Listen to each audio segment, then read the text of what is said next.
Hi, this is Miss K. In today's video, I'll show you how to create a digital signature on your Android device. To get started, open a PDF editor or document signing app on your Android device. You can also use an app that supports electronic signatures, such as a PDF viewer with a built-in signing feature.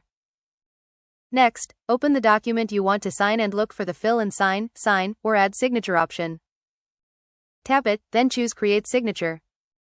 Use your finger or a stylus to draw your signature on the screen. If you're happy with how it looks, tap Done or Save. Then, place the signature in the correct location on the document and resize it if needed.